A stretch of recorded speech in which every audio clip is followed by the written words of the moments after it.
Thanks so much for joining us here on 9 News Plus. I'm Chris Bianchi, joined by 9 News Sports Director Rod Mackey for a look back at the, frankly, horror show that was the Broncos. Can we just talk about the attire instead of that? Should I button or unbutton? What is protocol? Well, protocol, top button, Rod. But see, this is a weird coat. It's a weird. This might be like one of my 1980 coats, so I'm not sure that this is. I'm just going to leave it open just because I have. I don't know. It's kind of positioned. It looks good on TV, just not here. So. Well, you know what didn't look good on TV? Me? Well, you always look good on TV, Rod. I'll say that. But what didn't look good on TV? The Denver Broncos losing 42-15 to the Buffalo Bills. I mean, the tough question, the obvious one here, as we actually delve into Broncos talk here. Are you actually concerned about this or not? No. No? It doesn't count. These are guys that, you know, I mean, we'll see some of these guys because your starters aren't going to play all the time, so there's depth issues. But there's a couple things. The Bills started with their starters. This is the team that's supposed to win the Super Bowl. So even if it was Broncos starters versus Bills starters, it may not have been so pretty either. Denver hoping to get to that level. It's not going to be like that against Seattle. It's going to take some time to get to where the Buffalo Bills are. Hopefully they can get there at some point or close to it. But it was all backups. I mean, it's legitimately, besides the tight ends because they're trying to figure out who their starter is, and besides Deshaun was out there, and they had one more starter out there. But that was it. It's truly backups. Nathaniel Hackett, in Green Bay, they've been doing this for a while. They went 0-3 in the preseason last year, and they get into the playoffs, and they're one of the best teams in the NFL. The Los Angeles Rams never play starters. They won the Super Bowl. You've seen last week, you've seen the week before, guys get injured in preseason games, out for the season, and Coach Hackett is just not going to take that risk. He's just not going to. I know he's talking about you can get as much out of practice as you can in preseason games. I'm still not sure about that. Chad Brown was saying earlier this week that you do have to practice tackling to tackle. So they're not going to be full bore, I don't think, on September 12th when they play Seattle, but he wants them to be healthy. He would rather have them, I think, not be at their absolute peak than not being out there at all. So I have no problem with it. I would love the fact that it's on our air, the fact that I'm on the sidelines, the fact that this is one of the greatest things to do. I would love to see Russell Wilson out there, but I can't think of anything worse than seeing Russell Wilson being out there and twisting an ankle or doing something. I mean, Josh Allen played only one series, but what happens if on one of those 3 touchdowns or one of those 3 passes he completed, he hurt himself? So it's just not worth the risk. It stinks for the fans. You don't get to see the best players, but it'll be better for the fans when you get to see those top players when games actually count. So I'm not really too concerned. There may be some depth issues, but again, this was against the juggernaut Bills, and you are playing backups. I think it's a wake-up call for some of those guys that need to play a little bit harder.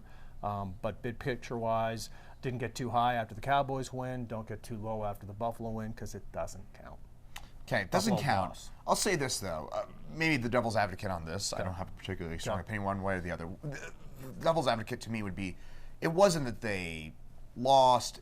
They looked uncompetitive. It looked like I don't know, remind me of high school games where you've got 1-12 teams or something playing against a team going into the playoffs. And yes, again, backups against the Buffalo Bills, but it was such a big discrepancy.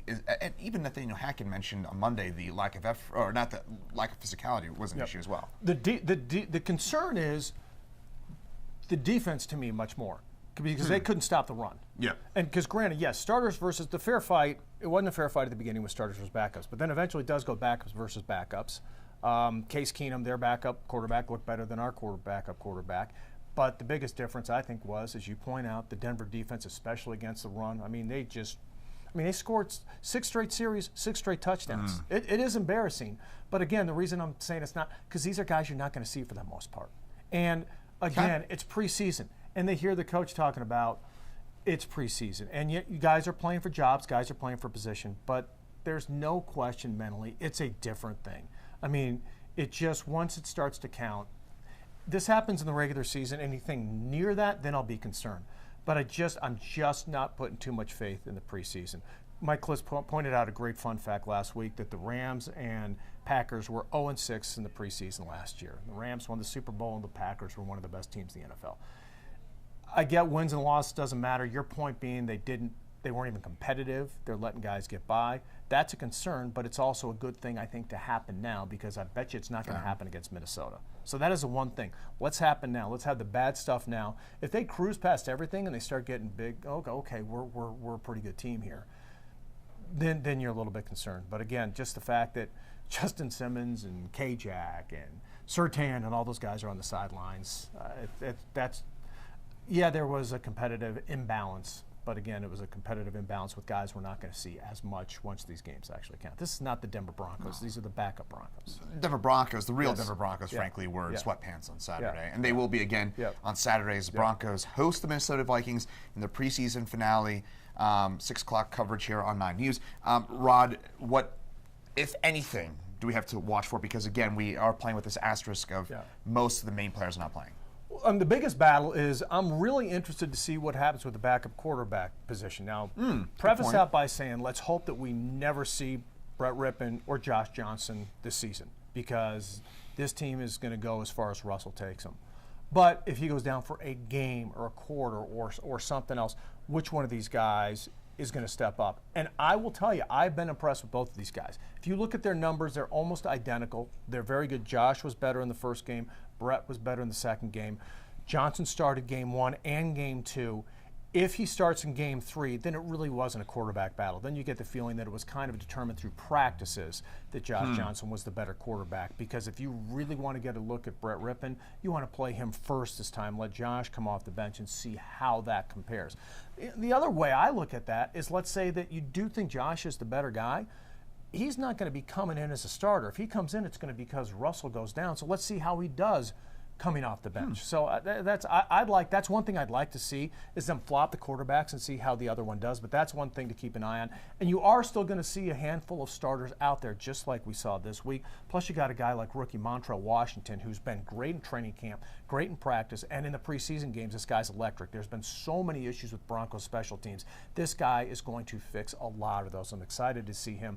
Plus, let's say Greg Dulcich, the rookie tight end who we haven't seen because he's been injured and out. There's hope that perhaps he gets healthy. And even if they do think he might be a starter come regular season, this is a rookie. He needs to get on the football field. So he's a guy we might see. So there are some intriguing elements to this thing. It's not going to be like seeing, like I said, Justin and Russell and K-Jack and all the starters out there. Even Melvin, who's going to be 1A and 1B at running back with Javonte. You won't see him either. They got to be. He's risk versus reward, but there are some interesting storylines to keep an eye on in this game. Those are interesting storylines. Now, you're a real Rod Stradamus. If you can get a preseason game prediction under the belt, maybe we'll get you on a Sky I got last week's. As soon as I saw his Buffalo starters, I'm like, this is not going to happen. This is not going to be good. I'll say Broncos win this game just because I think they're going to get a talking to, so to speak. It was embarrassing. It was embarrassing. Preseason or not, it's embarrassing. The guys were embarrassed. They were especially on defense. I expect a different effort, a different performance, plus it's a different opponent. The Vikings are not the Bills, and it's home. And they're not going to you really don't want to have that showing in front of the hometown fans. So even though it doesn't count, I think the Broncos will bounce back mentally just to kind of, because it's the same group guys that we saw last week. I think they're embarrassed by what they did, and I think they're going to make up for that on Saturday.